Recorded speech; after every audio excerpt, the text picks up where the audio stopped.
Dad once told me straight face across our dining table, "Your brother deserves it. The house, the cash, the entire family company." He handed it all to Ryan. Like I'd never spent 15 years holding that place together. I walked away that night with nothing but my car and my pride. This morning, after 2 years of silence, my phone buzzed with a message from my mother. "Mortgage is due. Can we talk?" I almost laughed until the second message appeared, because whatever they were hiding, whatever they were afraid of, had my name written all over it. My name is Cheryl, and for most of my life, I believed loyalty could patch over anything, especially when it came stamped with the word family. I told myself that if I worked harder, stayed longer, swallowed more, eventually the effort would balance the scales. I grew up in a quiet suburb outside Boston, in a colonial house my grandfather built after transforming a single-car garage operation into a respected construction company. Neighbors admired the symmetry of our life, the trimmed hedges, the company logo on trucks rolling out before sunrise. What they didn't see was the hierarchy inside those walls, the unspoken rule that shaped everything. Ryan, the youngest and the only son, was the future. I learned that truth early, long before I had language for favoritism. When I was 12, Dad had the crews build Ryan a custom playhouse for his 5th birthday, complete with electricity and miniature blueprints framed on the wall. That same year, I unwrapped a bookstore gift card and a grocery store cake. No one explained the difference. They didn't have to. My mother softened it later with her gentle excuses, saying Dad just had traditional values, that he showed love differently. But those values followed me everywhere, through school, through college, through every hallway of the business I believed I was helping build. I worked for everything, while Ryan barely scraped by, switching majors and losing interest whenever things got difficult. I studied late into the night, joined leadership programs, and mapped out a future where I would earn my place. I graduated with degrees in business and construction management, believing preparation mattered. When I joined the family company full-time, I started at the bottom by choice. Estimating, scheduling, on-site coordination. I learned every corner because I wanted to understand the machine I was helping run. I knew every foreman by name, every subcontractor's habits, every assistant who actually kept things moving. Ryan, meanwhile, was handed a title he didn't earn, a corner office he rarely used, and a company car he treated like a toy. Still, I believed performance would speak louder than blood. Then the medical complex project fell behind schedule, and Ryan disappeared on a 3-week vacation. I stepped in without hesitation. 6 weeks on site, 14-hour days. I reorganized teams, renegotiated contracts, solved problems no one else wanted to touch. We finished early. The client shook my hand and said it wouldn't have happened without me. Dad overheard, smiled faintly, and said, "The Patterson men know how to deliver." That sentence settled into me like a bruise that never fully healed. The night everything snapped came quietly, disguised as a family dinner. Mom said Dad had an announcement. I arrived early with a bottle of his favorite scotch, thinking this was finally the moment I'd been working toward. Instead, Dad lifted his glass, beamed at Ryan, and announced he was transferring the company, the house, and the family investments to the rightful heir. He didn't even look at me when he offered 3 months of severance and the company car I'd been driving for years. I didn't argue. I stood, walked out, and let pride carry me when nothing else could. By dawn, my trunk was packed and I was on a flight to Chicago, leaving behind the business I'd helped hold together and the family that never saw me as more than support staff. Chicago didn't coddle me, but it didn't lie either. I rented a small, furnished apartment, hung the one photo I kept of my grandfather beside his first truck, and started over. Consulting was brutal at first. Cold calls, rejections, job sites in borrowed boots, late nights rewriting proposals no one answered. Slowly, traction came. One struggling project, then another. Referrals. Within a year, I had a steady client list and 2 part-time assistants, women who knew what it meant to be overlooked. For the first time, my work spoke without my last name attached. Then the emails from Boston began. A neighbor mentioned the lawn going wild, the country club membership quietly dropped. A longtime estimator wrote to say Ryan had fired experienced staff to cut costs. Others warned contracts were falling apart, payments delayed, reputations fraying. I read every word and stayed silent. It wasn't my fire anymore. The night it truly broke open, I was alone in my office when a blurry screenshot arrived from an unknown number. Former employees discussing unpaid wages, speculating the company might fold. Beneath it, a single sentence: "You should call your parents." I didn't. I sat there watching city lights flicker against the glass, realizing the collapse I once feared was already in motion. And buried beneath the hurt, something unfamiliar sparked: leverage. The breaking point didn't come with shouting or tears. It came on a quiet Tuesday morning when my phone buzzed with a message I nearly ignored. "Mortgages due. Can we talk?" From my mother. The house had been paid off when I left. I felt heat rise as I typed back without softening a single word: "Ask your heir." The replies came fast, frantic, full of vague panic. I silenced the phone. That evening, Dad called, then left a voicemail. He spoke about challenges, about running out of options. Finally, quietly, he said they needed my help. I listened without feeling guilty. I called him back with conditions: full transparency, every number, every debt. If they wanted my help, I wanted the truth. He told me to come home. I booked a flight for Friday. I landed in Boston just after noon, the winter air sharp enough to sting as I stepped outside. The city had always carried a heaviness for me, but this time it felt different, lighter somehow, because I wasn't returning as the overlooked daughter, desperate for approval. I was coming back as someone who no longer needed anything from them. I rented a car at the airport and drove the familiar route toward the suburbs. As the houses grew larger and more spaced apart, memories I'd buried rose uninvited. The smell of my mother's Sunday roast, the creak of the staircase. I wasn't allowed to run, on my father's booming voice echoing through the halls whenever Ryan did something impressive like breathing. But nothing prepared me for the sight of the house itself. The shutters were chipped, the driveway cracked.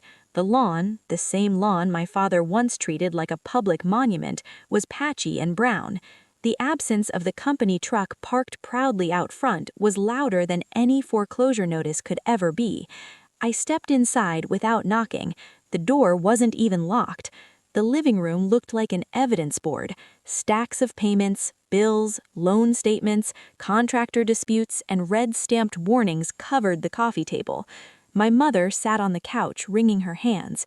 My father stood pacing behind her, his shoulders hunched, his once commanding presence replaced with something smaller, something defeated. And Ryan, my brother, sat in the armchair, tanned from some trip I'm sure the company paid for, scrolling on his phone like he'd been inconvenienced by needing to show up. Mom stood first. "Cheryl, honey, don't," I said, but not unkindly. Not yet. Dad stopped pacing. "We appreciate you coming. Things escalated faster than expected." I walked to the table, set down my bag, and began sorting through the documents. The numbers were worse than I'd imagined.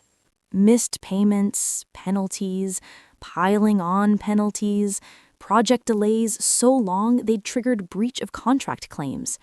"You mortgaged the house," I said quietly. Dad swallowed.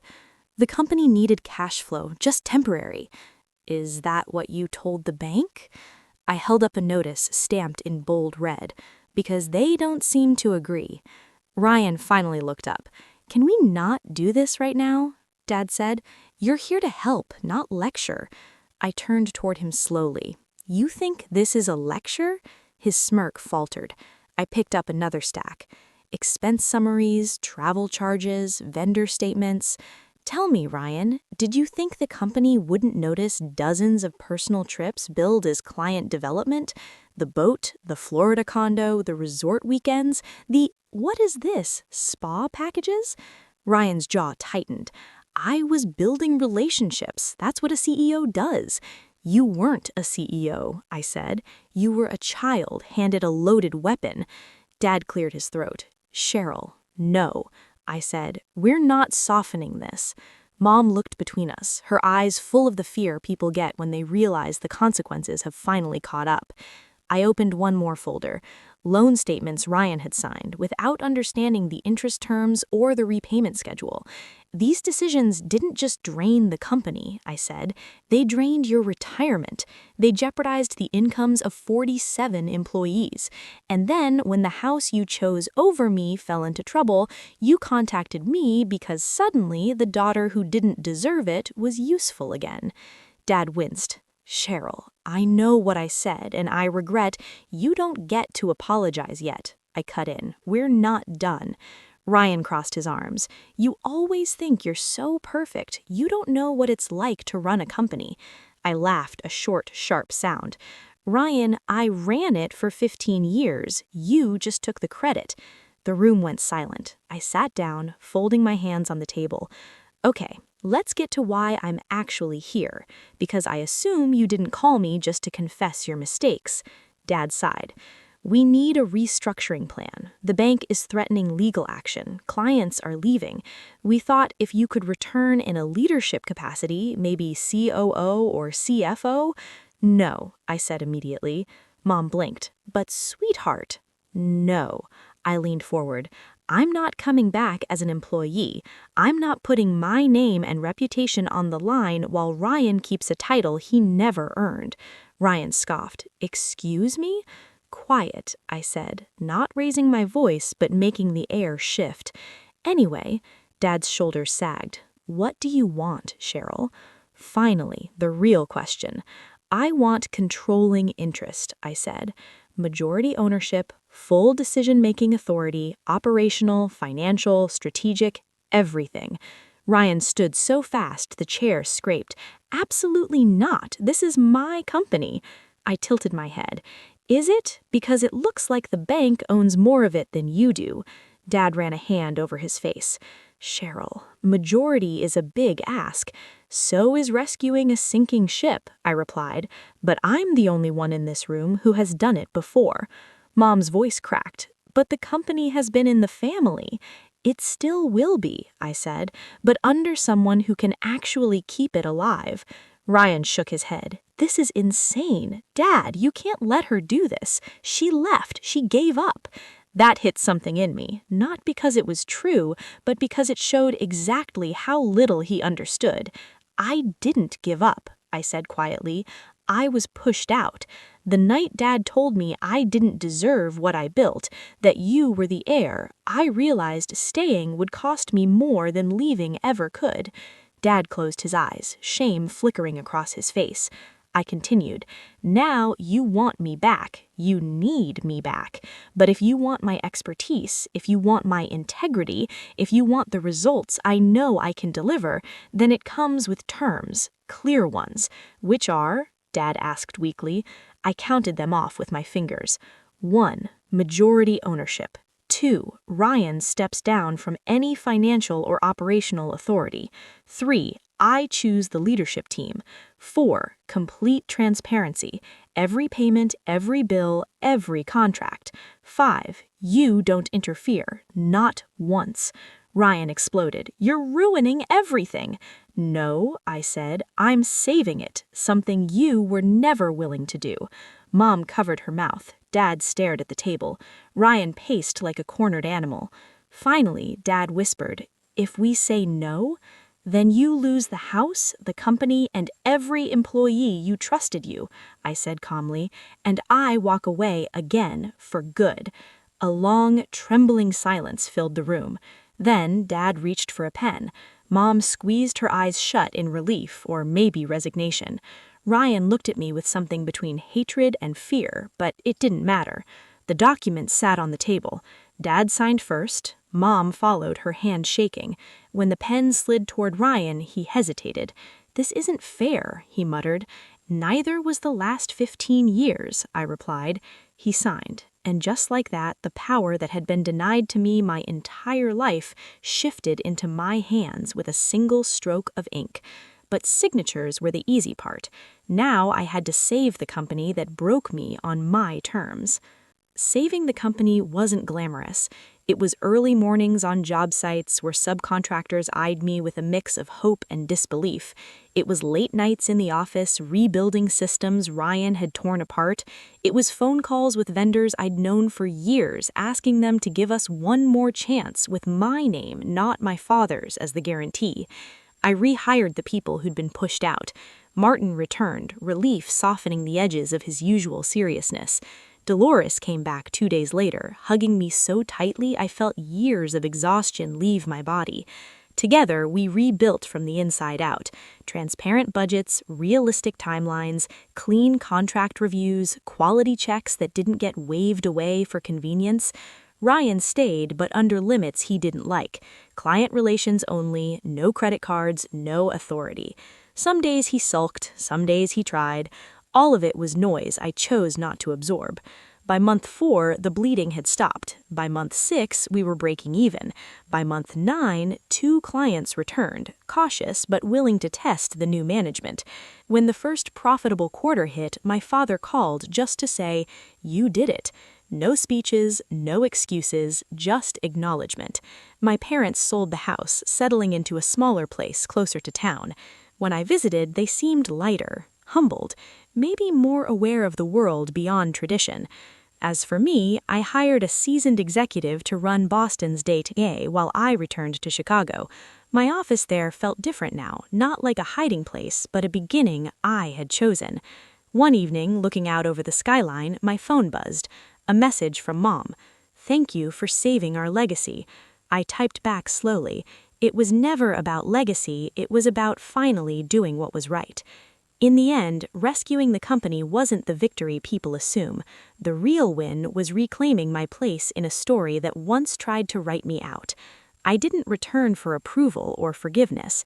I returned because 47 families depended on someone choosing integrity over pride. And maybe, finally, my parents understood the difference. If you've ever had to fight for the respect you should have been given all along, you're not alone. Some of us learn to stand up only after we've been pushed out. Share your story in the comments, and if this one meant something to you, hit subscribe so you don't miss what comes next.